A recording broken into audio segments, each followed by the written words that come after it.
Morning दोस्तों, कैसे हैं आप लोग। आशा करता हूँ आप लोग बहुत अच्छे होंगे। तो आज मैं हिंदी का मॉडल पेपर लेकर आया हूँ 25-26 का। तो चलिए मैं देखता हूँ आज। देखिए कक्षा 10 लिखा हुआ है, कक्षा 10 विषय हिंदी है। पूर्णांक 80 टोटल है और समय 3 घंटे है। ठीक है, तो चलिए देखिए निर्देश थोड़ा सा देख लेते हैं। निर्देश क्या, परीक्षार्थी यथासंभव अपने शब्दों में उत्तर दे। पुस्तिका में 11 मुद्रित पृष्ठ हैं, टोटल 11 पेज हैं। तो चलिए इस प्रश्न में 4 खंड है, क ख ग और घ। कुल प्रश्नों की संख्या 52 है। ठीक है, खंड क में कुल 30 बहुविकल्पीय प्रश्न है, यानी एमसीक्यू है, 1 नंबर का है दोस्तों। तो चलिए मैं आप लोग पूरा पढ़ लीजिएगा। ठीक है, मैं आगे चलता हूँ क्वेश्चन पे। सबसे पहले यहाँ देखिए दोस्तों कि आपका गद्यांश दिया हुआ है। गद्यांश को अच्छी प्रकार से पढ़ लीजिएगा, मैं पढ़ के बताता हूँ। पुस्तकें मनुष्य की सबसे अच्छी मित्र होती है। वे हमें ज्ञान, प्रेरणा और मनोरंजन प्रदान करती है। पढ़ने की आदत न केवल हमारी शब्द संपदा को बढ़ाती है, बल्कि हमारी सोच को भी गहराई देती है।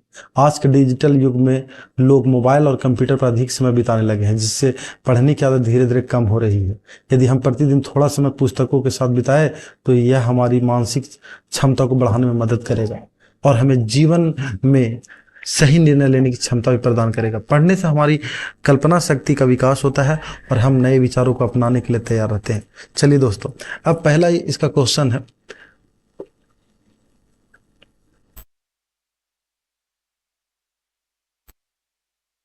पहला क्वेश्चन है, पुस्तकों को मनुष्य का सबसे अच्छा मित्र क्यों कहा गया है।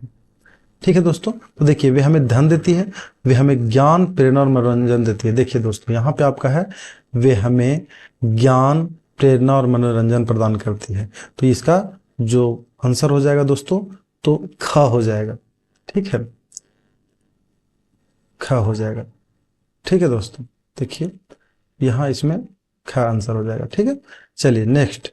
आपका डिजिटल युग में, यहाँ देखिए आराम से आप, डिजिटल युग में पढ़ने की आदत कम होने के कारण क्या है। तो यहाँ लोग मनोरंजन के लिए केवल अखबार पढ़ना पसंद करते हैं। लोग अपना अधिकतर समय मोबाइल, यही होगा दोस्तों, अभी मैं बताया था कि लोग अपना अधिकतर समय जो है डिजिटल लोग में, देखिए यहाँ से देखिए मोबाइल और कंप्यूटर में बिताने लगे हैं, देख लीजिए आप। तो यहाँ से आप ये आंसर लिख सकते हैं। तो इसका भी आंसर ख हो जाएगा। ठीक है दोस्तों, ठीक है दोस्तों, देख लीजिए थर्ड का, प्रतिदिन पुस्तकों के साथ समय बिताने से क्या लाभ होता है। तो इसका क है, मानसिक क्षमता का विकास होता है और निर्णय लेने की योग्यता बढ़ती है। यही होना चाहिए दोस्तों। लेकिन देख लेते हैं आगे क्या है क्वेश्चन।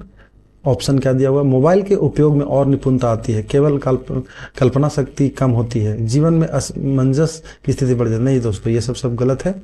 आपका जो है ये आपका यहाँ से देखिए ये हो जाएगा। ठीक है दोस्तों, चलिए नेक्स्ट। ज्ञान शब्द का पर्यायवाची गद्यांश के अनुसार कौन सा है। ज्ञान, तो ज्ञान जो है वो यहाँ ज्ञान शब्द का पर्यायवाची गद्यांश के अनुसार यहाँ शिक्षा हो जाएगा दोस्तों। ठीक है, ठीक है दोस्तों, चलिए नेक्स्ट आपका है, निम्नलिखित पद्यांश को ध्यानपूर्वक पढ़िए। पद्यांश को ध्यानपूर्वक पढ़कर पूछे गए प्रश्नों का उत्तर दें। पर्वत कहता है शीश उठाकर तुम भी ऊंचे बन जाओ, सागर कहता है लहराकर मन में गहराई लाओ, समझ रहे हो क्या कहती है, उठ उठ गिर गिर तरल तरंग, भर लो अपने दिल में मीठी मीठी मृदुल उमंग। पृथ्वी कहती है धैर्य न छोड़ो, कितना ही हो सिर पर भार, नभ कहता है फैलो इतना, ढक लो तुम सारा संसार। तो चलिए देखते हैं दोस्तों इसका क्वेश्चन क्या है। कविता प्रकृति संदेश में सागर से कवि हमें क्या सीख लेने को कहते हैं। चलिए, प्रकृति में सागर से कवि हमें क्या सीख लेने को कहते हैं। तो आप देखिए दोस्तों, यहाँ पहला दिया साहस और दृढ़ता, मन में गहराई लाना। देखिए ये दोस्तों, मन में गहराई लाना। देखिए यहाँ आपको दिया हुआ, देखिए ये जो क्वेश्चन है, सागर कहता लहरा के मन में गहराई लाना, तो आप यहाँ मन में गहराई का ये मार सकते हैं। चलिए नेक्स्ट आपका है, कविता में पर्वत का संदेश क्या है। तो कविता में पर्वत का संदेश जो है दोस्तों, वो धैर्य रखना, मन को शांत रखना, ऊंचाई और महानता पाना, यही हमको सिखाती है। चलिए आगे देखते हैं। गहराई अपनाना नहीं। सागर कहता है लहरा कर। यहाँ सागर किस गुण को अपनाने का संकेत देता है? तो यहाँ जो है सो सागर वो यहाँ धैर्य गहराई, तो गहराई को यहाँ है दोस्तों। ठीक है, नेक्स्ट। उठ उठ गिर गिर तरल तरंग किस जीवन परिस्थिति में प्रतीक है? किस जीवन स्थितियों का प्रतीक है? ठीक है, तो आनंद और उत्साह का, धैर्य और स्थिरता का, गहराई और फैलाव का, कठिनाइयां सफलताएं का। ये देखिए दोस्तों, यही होगा। ठीक है, चलिए नेक्स्ट आपका होगा, यदि तुम मन लगाकर पढ़ोगे तो परीक्षा में अवश्य सफल हो जाओगे। यह वाक्य है। सबसे पहले हम लोग वाक्य तो 3 प्रकार के जानते हैं दोस्तों, सरल वाक्य, संयुक्त वाक्य, मिश्र वाक्य। तो मैं बताता हूँ, सरल जो होता है एकदम आसान इजी वे में, जैसे राम पढ़ता है, सपोज मान लीजिए आप, तो राम पढ़ता है, ये जो है एक सरल वाक्य कहलाएगा, क्योंकि इसमें ना और लगा हुआ है ना यदि लगा हुआ है, तो ये जो है सरल वाक्य है। डिटेल में देखना दोस्तों तो मेरा दूसरा वीडियो है वाक्य का, तो आप लिंक मैं दे दूंगा इस वीडियो में, तो आप देख लीजिएगा। लेकिन मैं यहाँ शॉर्ट में बताता हूँ कि आपका एकदम सरल एक वाक्य है, जो सरल वाक्य है, राम पढ़ता है, इस तरह से अगर रहता है तो आप सरल वाक्य में लगा सकते हैं। लेकिन यदि इसमें लगाओ यदि तुम मन लगाकर पढ़ोगे, तो यदि तो ये सब अगर यूज किया जाता है तो मिश्र वाक्य कहलाता है दोस्तों। ठीक है, ये क्या कहलाएगा दोस्तों? मिश्र वाक्य। ठीक है, तो ये मिश्र वाक्य हो जाएगा। लेकिन संयुक्त वाक्य, सरल वाक्य का समझ गए दोस्तों। और संयुक्त वाक्य में और लगाकर कि राम सोता है और सीता पढ़ती है, तो 2 वाक्य अगर हुआ और बीच में रहा तो आप संयुक्त वाक्य लगा सकते हैं। ठीक है, संयुक्त वाक्य होगा। चलिए, तो इसका आपका हो गया 9 का ग। अब 10 का चलते हैं। मोहन पढ़ाई करता है और सोहन खेलों में अच्छा है। देखिए अभी मैं बताया ना दोस्तों कि ये जो है और जो है फर्स्ट वाक्य हुआ और इसके साथ और लगाकर सेकेंड वाक्य भी हुआ, तो ये 100% जो है वो संयुक्त वाक्य होगा। मैं बताया, अभी तुरंत बताया था। ठीक है, देखिए यहाँ ये आपका संयुक्त वाक्य हो जाएगा। ठीक है, चलिए नेक्स्ट आपका है, फल खाया जा रहा है। यह किस वाच्य का उदाहरण है? तो फल खाया जा रहा है दोस्तों, वाच्य जो है वो भी 3 प्रकार होते हैं, कर्तरी वाच्य, कर्मवाच्य और भाववाच्य होते हैं दोस्तों। तो देखिए वाच्य जो यहाँ है, फल खाया जा रहा है, तो ये पक्का है कि किसी न किसी के द्वारा तो खाया जा रहा होगा। तो ये कर्तरी वाच्य अगर रहता कि फल खाया जाता है ना। अगर मैं खाता हूँ, सिंपल वाक्य रहेगा किसी के द्वारा, जिसको हम लोग इंग्लिश में पैसिव वॉइस बोलते हैं दोस्तों। तो यहाँ जो है फल खाया जा रहा है वो कर्मवाच्य होगा। ठीक है, चलिए अब जो है आपका 12 का, आकाश में बादल छाए हुए हैं, इसमें बादल कौन सा पद है? तो इसमें जो बादल पद है वो संज्ञा है। क्या है? ये संज्ञा है। बादल क्या है दोस्तों? संज्ञा है। ठीक है, चलिए अब इसका 13 जो है वो क्या होगा? उसकी आवाज बिजली की तरह गूंज रही थी, यह कौन सा अलंकार है? तो सबसे पहले अलंकार तो आप लोग पढ़िएगा दोस्तों, मैं अलंकार का भी वीडियो बनाया हूं, आप देख सकते हैं जा करके मेरे चैनल पे। और आप अलंकार, सबसे पहले अलंकार 3 प्रकार के होते हैं, शब्दालंकार, अर्थालंकार और उभयालंकार। मुख्य रूप से 2 ही होते हैं दोस्तों। ठीक है, तो चलिए मैं आपको बताता हूँ, इसका मैं आंसर बताता हूँ। अभी फिलहाल आप देख लीजिएगा जा करके। ये उसकी आवाज बिजली की तरह गूंज रही थी, तो ये उत्प्रेक्षा अलंकार होगा दोस्तों। ठीक है, चलिए त्रिलोक, समास से रिलेटेड है दोस्तों। इसमें मुख्य रूप से 6 समास होते हैं, 6 होते हैं। ठीक है, तो त्रिलोक जो जिसमें वह समास, आप बात कीजिए त्रिलोक जो है सो कौन सा समास है दोस्तों?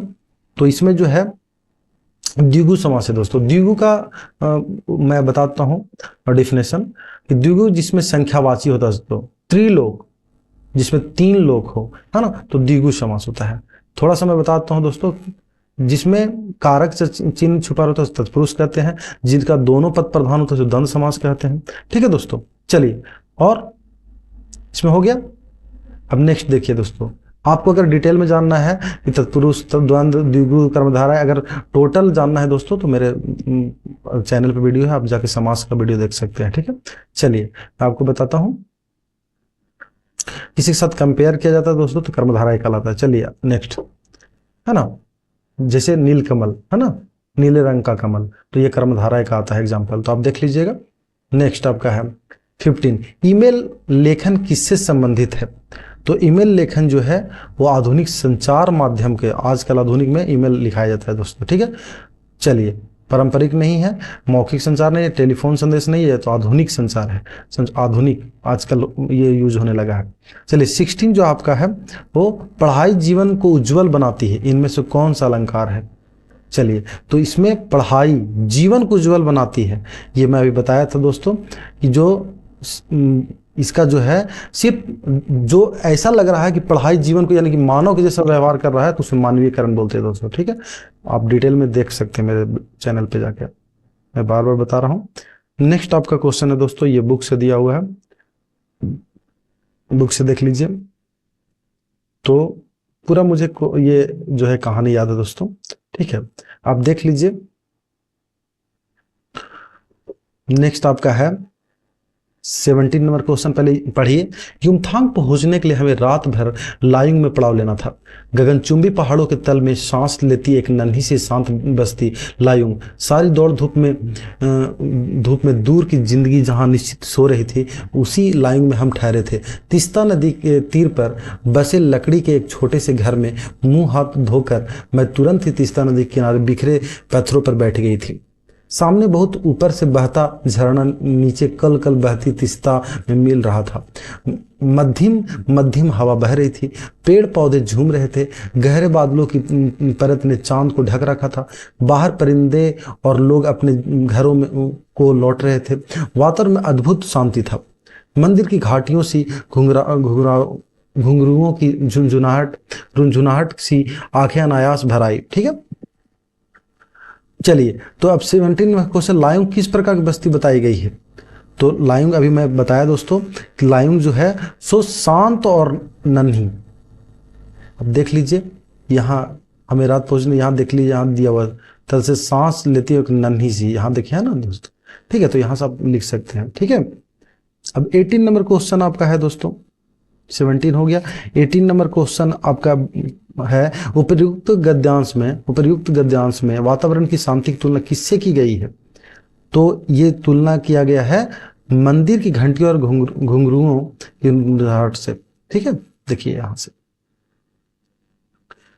मंदिर की घंटियों और घुंघरुओं की रुंझुनाहट से किया गया है दोस्तों।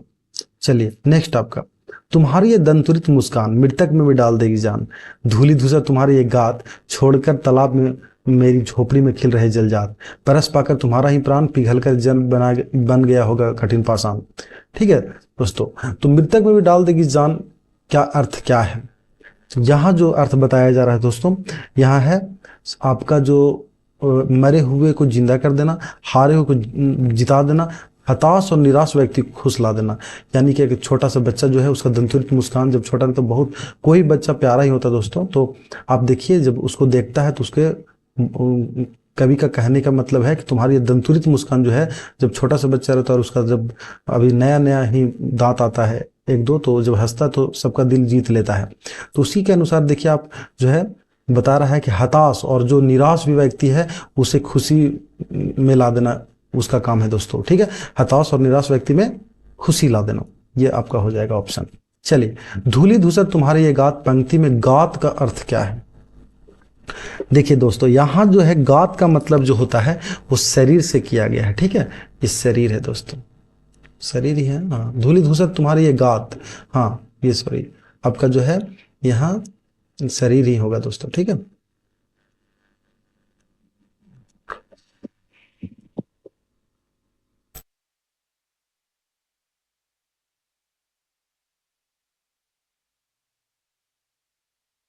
ठीक है, नेक्स्ट।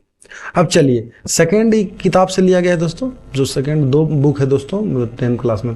तो भोलानाथ किसको देखकर सिसकना भूल जाते हैं? तो अपने खेल के साथियों को देखकर दोस्तों, ये ठीक है।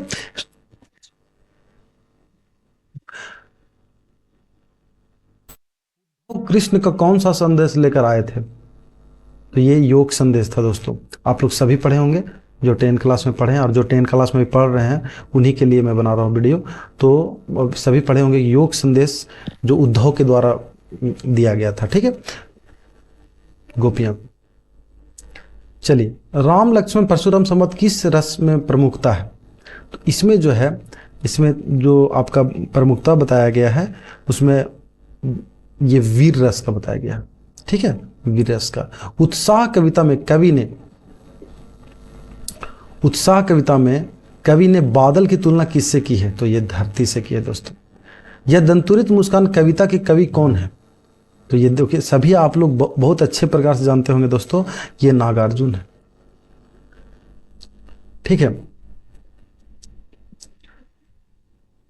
जितेन नार्गे की जीप में किसकी तस्वीर लगी हुई थी? तो जितेन नार्गे के ये में लगी हुई थी आपका दलाई लामा का। ठीक है, ये आप सभी जानते होंगे। फसल किसका गुणधर्म है? तो फसल जो है वो मिट्टी का गुणधर्म है दोस्तों। सभी आप लोग पढ़े होंगे, जितने भी स्टूडेंट होंगे सभी पढ़ लिए होंगे। ठीक है। संगीतकार का क्या अर्थ होता है? तो संगीतकार का अर्थ होता है मुख्य गायक के साथ देने वाला गायक। जो पीछे से कोई भी गायक होते हैं तो उनके पीछे जो कोरस करते हैं तो उनके पीछे उन्हीं को संगीतकार कहा जाता है दोस्तों। अब 29वां नंबर क्वेश्चन है, मन्नू भंडारी की हिंदी प्राध्यापिका का नाम क्या था? तो ये शीला अग्रवाल था दोस्तों। ठीक है। चलिए, हवलदार साहब और चश्मे वाले में क्या समानता है? तो ये आपका है दोनों देशभक्त थे। ठीक है। चलिए, अब आपका नेक्स्ट क्वेश्चन है दोस्तों, ये आप लोग